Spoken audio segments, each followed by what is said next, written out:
And if you're lighting up my way.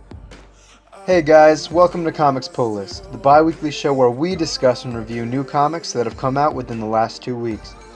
For the first episode, we're coming in hot with 3 heavily anticipated titles: Batman White Knight number 7, Doomsday Clock number 4, and the long-anticipated finale in Dark Knight's Metal number 6. Each episode will do a quick rundown of each book, discuss it, and give it a rating based on story, art, and character development. Without further ado, let's jump into the books. Let's kick it off with Doomsday Clock number 4 by Geoff Johns and Gary Frank, what some are hoping to become a modern masterwork of comics. Scribe Geoff Johns attempts to meld both the stylistic and thematic tones of the Watchmen and the DC Universe into a perfect blend. So far, the series has launched beloved Watchmen veteran Ozymandias into the DCU on a search for the world-bending Dr. Manhattan. Over its course, we've been introduced to some compelling and organic new characters from the Watchmen universe that attempt to juxtapose their gritty, realistic tone with the adventurous nature of the DC universe. Issue 4 revolves around the new Rorschach after having been tossed into Arkham post-meeting with Batman. This issue also gives us insight as to who this new Rorschach is and how he got involved in the grand scheme of things. We also get some really great cameos from a few beloved Arkham regulars, drawn in the utmost style by Gary Frank, as well as an old pull from the Watchmen universe. Overall, I really enjoyed this issue. Between all of its cool little cameos and the hard character focuses that reminisce of Alan Moore's Watchmen, Johns pulls together a solid issue. I can't recommend enough that everyone picks this series up.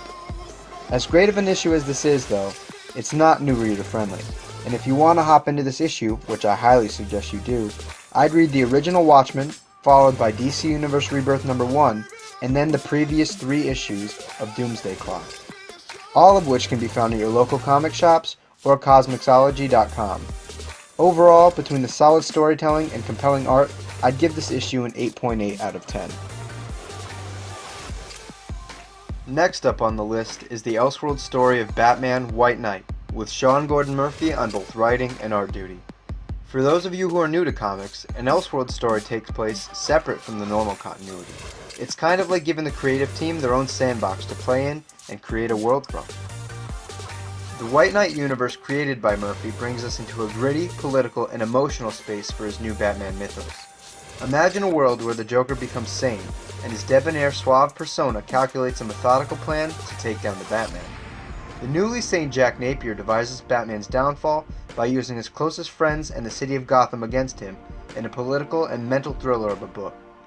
I can't even begin to do justice to the series, and urge everyone and anyone to pick it up.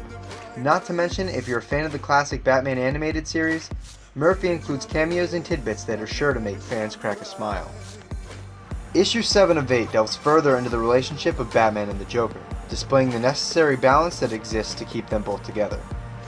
Just imagine a world where Batman and his closest allies stand in opposition, battling it out for the sake of Gotham. Without spoiling too much, Jack Napier cannot face the city's current dilemma alone, and may need a little help from an incarcerated Batman and an old friend of theirs in order to save it. This issue also continues to show the strained relationships Batman holds with the people closest to him, and what that means for their future. This series has consistently had some of the most captivating art in comics, with nothing less than some of the best storytelling in the industry. As an avid Batman fan, I can honestly say I think this series will go down in history as one of the top 10 Batman stories of all time. The integration of politics and new stressors to Batman's relationships put this story on an incredible pedestal, and I'm on the edge of my seat from cover to cover. The only required reading to jump into issue 7 of White Knight are the previous 6. I can't say this enough. Do yourself a favor and read those issues.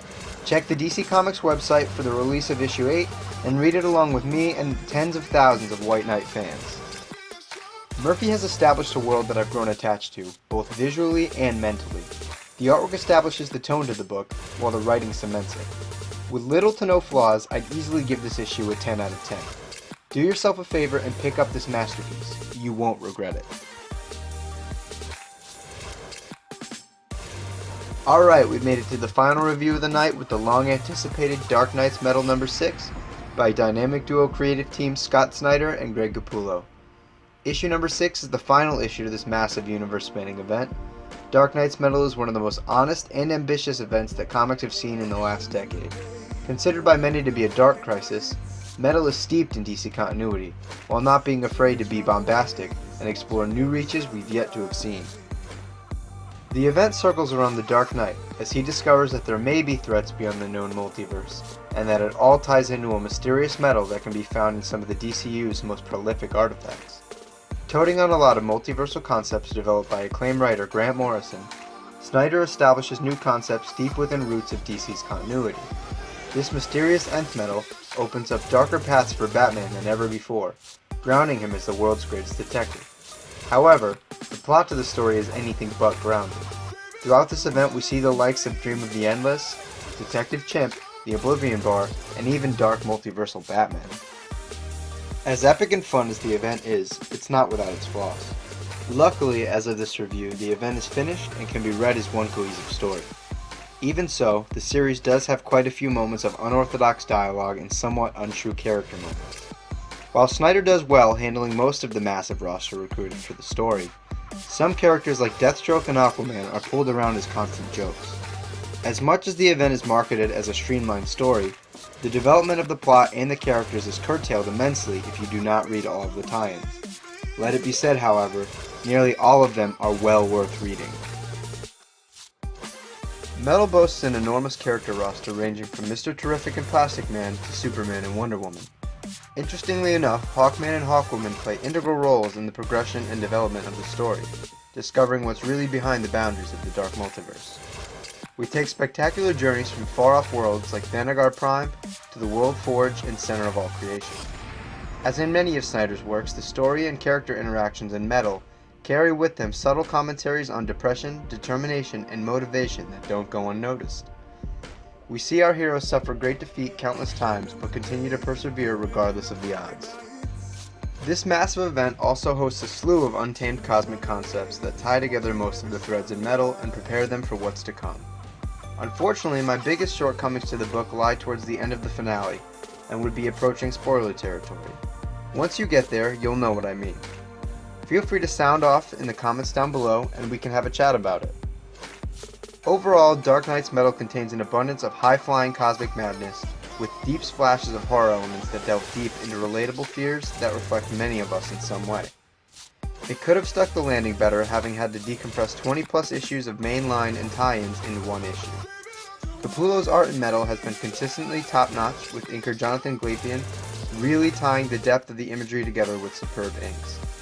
As a longtime fan of Snyder and Capullo's Batman run, it was a fun ride getting to see them tackle the entire DC universe. The story doesn't necessarily have a standard bookend, but shatters the walls of the DCU, opening it up to a much larger cosmic scale than ever before. The consequences of Dark Knight's Metal will roll out this summer with Scott Snyder's No Justice leading into his Justice League run, which I'm surely anticipating. Altogether, I'd give Metal number 6 a 7.5 out of 10. I had a really good time reading this event, but I just wish they'd stuck the landing a little bit better. Alright guys, that's it for today's episode of Comics Pull List. I hope you all enjoyed it. If you did, please feel free to subscribe, leave a like, comment, and share the video to help the channel grow. If you have any suggestions for episodes or just want to improve the channel, leave it down in the comments for me. Otherwise, let's just chat comics and all things geek. Catch you guys in the next video from Dark Knight Nation.